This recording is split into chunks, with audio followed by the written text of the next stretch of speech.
नमस्कार। आज हम MSD7 में लियोनार्डो ब्लूमफील्ड की ही भाषा के विषय में कही गई दूसरे बात के विषय में चर्चा करेंगे। स्वन के विषय में चर्चा करेंगे। स्वन भाषा की आधार वस्तु। इसका अध्ययन उच्चारण, हवा में प्रसारण या श्रवण के आधार पर होता है, लेकिन स्वन भाषा की रचना की इकाई नहीं है। रचना की इकाई स्वनिम है। अब देखिए इन्होंने क्या कहा। इन्होंने कहा स्वन भाषा की आधारभूत वस्तु है। दूसरी बात उन्होंने कहा रचना की इकाई स्वनिम है, जो दो शब्दों की भेदक इकाई है। इसी से भिन्न अर्थ वाले दो शब्द अलग से पहचाने जाते हैं। तो अब इसका क्या मतलब हुआ? इसका मतलब ये हुआ स्वनिम क्या है? भाषा की वो इकाई जिसके द्वारा हमें शब्द या वाक्य की पूर्णता का ज्ञान होता है, वाक्य के संपूर्ण अर्थ का ज्ञान होता है, वो हुआ स्वनिम। जिसमें हमें केवल एक ही शब्द का, एक ही उसका ज्ञान होता है, वो होता है स्वनिम। यानी पूर्ण इकाई का जिसमें ज्ञान हो, वो वाक्य हो या शब्द हो। जहाँ दो शब्द मिल जाते हैं और वो दो शब्द जब अलग अलग अर्थ दिखाते हैं तो वो स्वनिम हो जाते हैं। जब सिंगल होता है तो वो स्वन होता है। स्वनिम विज्ञान भाषा की संरचना के अध्ययन का एक पक्ष है, जिसमें वाक् स्वनों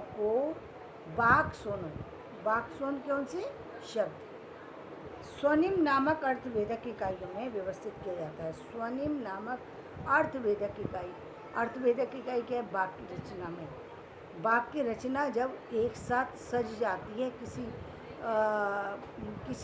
टॉपिक की, तब वो भाषा बनती है, तब वो उस टॉपिक एक भाषा का रूप लेती है। जब एक वाक्य होता है तो वो भाषा का ही रूप है, लेकिन भाषा पूर्ण तब होती है जब उसमें व्यवहार करने की क्षमता आ जाती है। जब उसमें वाक्य रचना तो हुई, अब वाक्य रचना से आगे बढ़ कर के वो वाक्य रचना जब नए नवीनीकरण करने लगती है, तब वो अलग अलग रूप में, फिर तब वो भाषा के रूप में आगे बनना शुरू हो जाती है। लेकिन स्वनिम सार्थक इकाई नहीं है, भाषा की लघुतम सार्थक इकाई रूप है।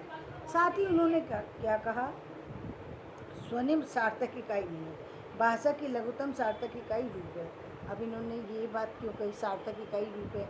क्योंकि जो स्वनिम के जो रूप शब्द स्वन जो शब्द रूप हैं, वो शब्द के जैसे हमने बताया संस्कृत में जो है रूप विज्ञान के अकॉर्डिंग काफ़ी सारे रूप बनते हैं। तो ये रूप रचना जो होती है वो कहलाती है। रूपिम विज्ञान रूपों को पहचानने, वर्गीकृत करने तथा रूपों से शब्दों से निर्माण का अध्ययन करता है।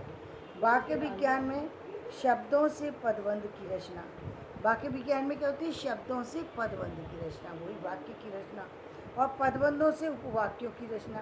देखो शब्द वाक्य विज्ञान में शब्द से पदबंध की रचना, जैसे हमने बताया था दो शब्द आ जाते हैं, कभी दो वाक्य आ जाते हैं एक साथ, तो रचना और उपवाक्यों से वाक्यों की रचना का अध्ययन किया जाता है। इस तरह स्वनिम विज्ञान, रूप तथा वाक्य विज्ञान कुल मिलाकर भाषा का व्याकरण कही जाती है। ये सारी चीज़ें मिलकर भाषा के व्याकरण का रूप लेती हैं। इसे उत्तराधिक्रमीय व्याकरण या भाषा वैज्ञानिक व्याकरण कह सकते हैं।